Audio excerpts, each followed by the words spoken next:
This is an Inn at Sunset Harbor bundle. Book 3, Forever With You, and Book 4, If Only Forever, written by Sophie Love, narrated by Elaine Wise. Forever With You. The Inn at Sunset Harbor, Book 3. Written by Sophie Love.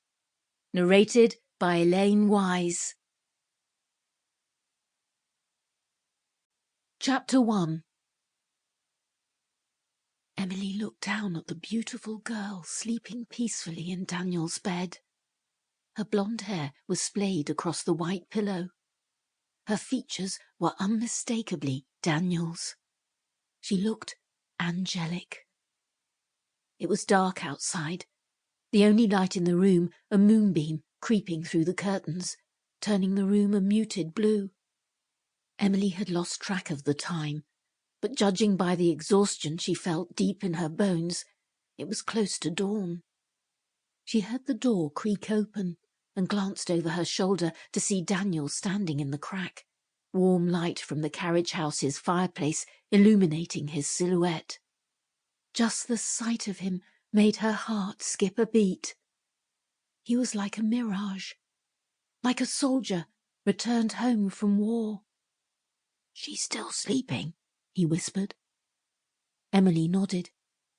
Even though he was back and standing in front of her after a 6-week absence, Emily still couldn't quite believe it, couldn't fully let her guard down.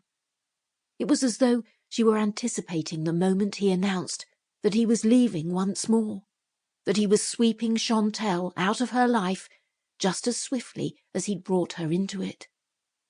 They left the room together, closing the door quietly in order not to wake the sleeping child. "It must have been a long drive from Tennessee," Emily said. Hearing how stilted her voice was, how unnatural she suddenly felt in Daniel's company. "You must be exhausted." "I think we all are," Daniel replied, acknowledging in one statement the ordeal he had put her through.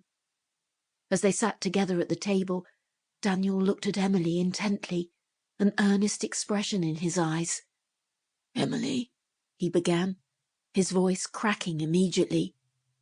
"I don't know how to say this, how to get the words out. You know I struggle with that sort of thing." He smiled weakly. Emily returned the smile, but felt her heart hammering with anguish. Was it coming? Was he announcing his and Chantelle's departure? Had he just come back to her to tell her to her face that it was over? Sample complete. Ready to continue?